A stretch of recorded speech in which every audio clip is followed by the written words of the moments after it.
What's up, everybody? Are you thinking about buying a condo? I mean, the idea of ditching yard work, having access to fancy amenities, and living in a prime location sounds amazing, right? I mean, who wouldn't want to live somewhere with a pool and a gym just steps away? But here's the thing.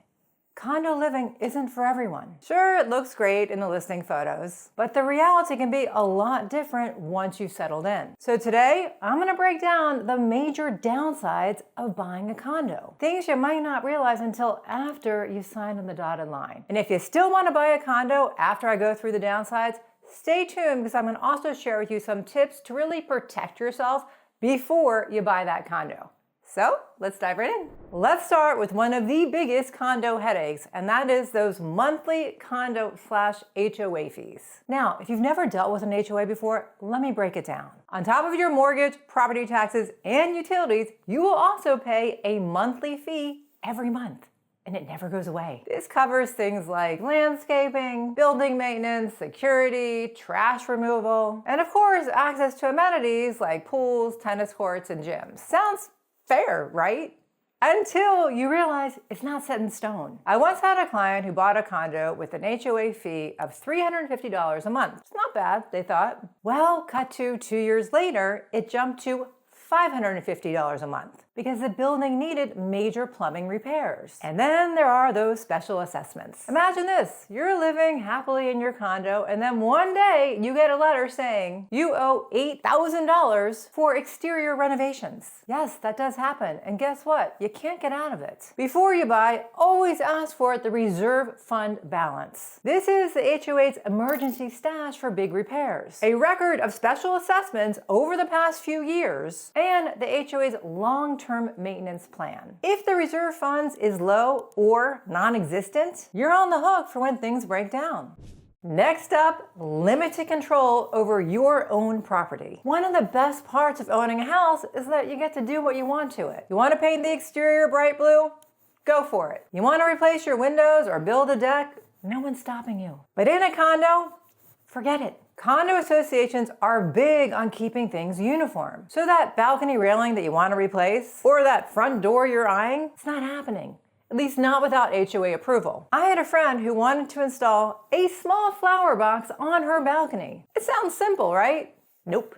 The HOA denied it because it didn't fit in the building's aesthetic. Even the small things, like the color of your curtains or the type of blinds you have, can be regulated. I'm not saying they always are, but they can be. So before you buy a condo, review the CC&Rs, which stands for covenants, conditions, and restrictions. This is the rule book, and trust me, some of these rules can be really strict. If you love personalizing your space, this can be frustrating. Now, I mentioned special assessments earlier, but this needs a little more attention because they can really catch you off guard. Think of a condo like a car. Regular maintenance is expected, but eventually, big repairs can pop up, like replacing an engine. In condo terms, that means new roof, new plumbing, new balconies, or possibly repaving the parking lot. If the HOA doesn't have enough money saved, they pass the cost on to you. I knew a condo owner who got hit with a $15,000 special assessment to cover lobby renovations. And they had no choice but to pay it or risk legal action. So here's how to protect yourself. Ask the HOA for their reserve study. This tells you how much is saved for repairs. Also, check the age of the building. Older buildings are more prone to bigger repairs. And most importantly, talk to the other residents. They'll tell you if there've been a bunch of special assessments or if there's one coming up. And hot tip, if you are buying a condo, that condo owner needs to disclose to you if there are any special assessments coming up. So make sure you see that in the condo disclosure if you are buying one. Another thing that people always forget about when they're buying a condo is the lack of storage. Condos prioritize living space, so closets tend to be small and a lot of them don't come with storage units. Some of them do, but a lot of them don't. And garages, they're pretty rare. And there are no basements, you can forget about that. So if you're downsizing from a house, this can be a really big adjustment. I once had to help somebody who bought a condo rent a separate storage unit just to hold all their holiday decorations and all their sports equipment. And that adds another monthly expense. So before buying a condo, carefully think about how much stuff you actually need, whether the condo offers storage units and how big they are, and if an off-site storage unit will be necessary. This may be a good time to remind you that if you are looking for a real estate agent to help you buy a condo or anything anywhere in the country, and you would like our help finding you an experienced, vetted, good real estate agent, just fill out this short form. I put it in the pinned comments, and we will be in touch with you shortly and definitely help you out. And here's the thing about condo living. You share walls, ceilings, and floors. This means you may have to deal with noise issues that you never really thought about. Think about it. There may be footsteps overhead, TV shows next door, or conversations in the hallway. Hopefully not screaming matches. Even high-end condos can't block out all the noise. So, before buying, visit the building on the evenings and the weekends. This is when the noise levels tend to be the highest. If you do need peace and quiet, this could be a deal breaker. And let's not forget about the possibility of bad neighbors. Loud parties, smokers, or just inconsiderate people can make condo life miserable. And unlike a house, you can't escape. You could file a complaint with the HOA, but enforcing these things can take forever and can be a real headache. So here's my advice. The best way to find out about your neighbors is just to talk to the residents. They're going to tell you if the building is really peaceful or if it's party city there all the time. If they do have an open house, because sometimes condos do, definitely go to it. Because a lot of times the neighbors, those nosy neighbors, want to come in and see the unit. Talk to them, follow them out, talk to them in the hallway. Ask them about the people on the same level, if they're allowed, if they know them. It just helps you find out more information, and you can then decide if it's for you.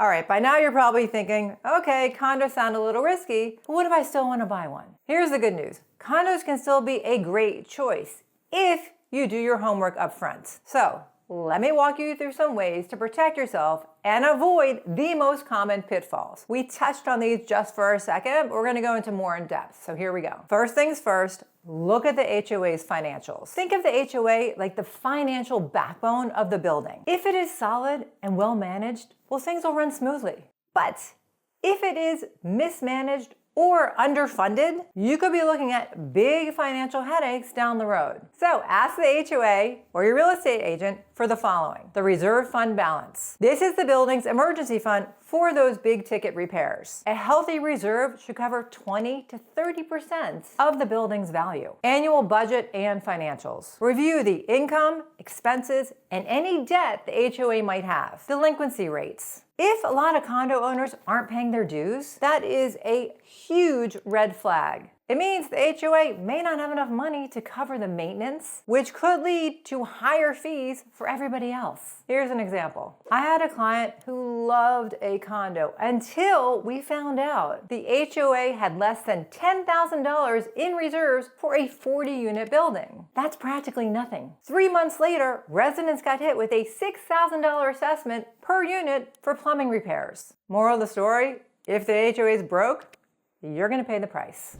Now, let me let you in on a little known trick. Ask for the HOA's meeting minutes from the last year or two. Why? Because those minutes are like a window into the building's soul. They reveal upcoming projects. Are there any major repairs planned? Complaints from the residents. Noise, maintenance issues, disputes. They're all in the minutes. Potential fee hikes. If they've been discussing raising HOA fees or special assessments, you'll know ahead of time. I once worked with someone who caught a mention of an upcoming possible $15,000 special assessment buried in those meeting minutes. And it wasn't even finalized yet. Had they not asked for the minutes, they wouldn't have known until it was too late. Always read the minutes. It is a gold mine of information.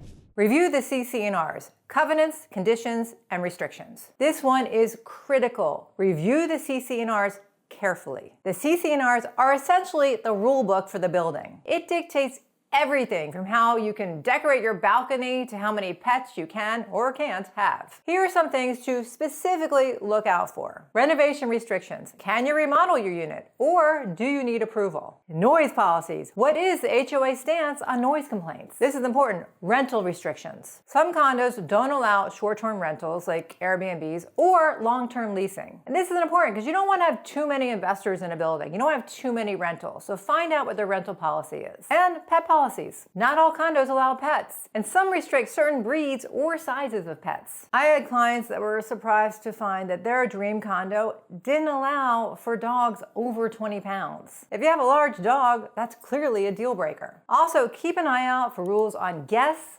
parking, and common area usage. Some condos limit how long guests can stay, or even restrict parking for visitors. If the rules feel too strict, walk away. Condo living is supposed to be convenient, not too restrictive. Number 4, visit the condo at different times of day. Here's something most people don't think to do. During a Sunday afternoon open house, everything may seem really nice and peaceful and quiet. But on a Friday night, it could be a totally different vibe. So check out the building during evenings. This is prime time for parties or loud music. Weekends, common areas like pools, well, they could get really crowded. And early mornings. Are the hallways peaceful at 7 a.m. or is somebody blasting music? I once toured a condo that felt really serene during the day, but when I stopped by at night, it was total chaos. A neighbor was hosting loud parties regularly, something the seller conveniently forgot to mention. So don't skip this step. It can really save you from some noisy surprises. Number 5, talk to current residents. This one is simple, but really important. Talk to the people that live there. No one knows the building better than the actual residents. Ask questions like, how responsive is the HOA? Are there any issues with noise or bad neighbors? Have you ever experienced a special assessment? What do you like and dislike about living there? Most residents will be honest because after all, they are living it. And if they seem hesitant to share or sort of hint at problems, take that as a warning. I once talked to a resident who mentioned a tiny plumbing issue. Turns out the entire building was dealing with major leaks. Had we not asked, we would have never known. And finally, check the age and maintenance history of the building. Older buildings naturally have more issues, but that's not a deal breaker as long as they've been well maintained. So look for when was the roof last replaced, plumbing and electrical upgrades, elevator inspections. If the building hasn't had any major upgrades in decades, you're likely the next in line for those big repairs. Ask for a maintenance report or building history. If they can't provide one, well, that's a red flag. So there you have it, the downsides of buying a condo and how to protect yourself if you want to buy one. Condos can be great, but it's all about doing your homework. If you have experienced any condo stories, whether successful or horror stories, put them in the comments so we can all share them. And if you got some value to today's video, consider liking it and commenting it. It just motivates us to make more videos. We made a video on why you should never buy new construction. And if you are going to buy it, how to protect yourself. So definitely check that one out next. It's a good one. Thanks for watching. I do appreciate it. Bye!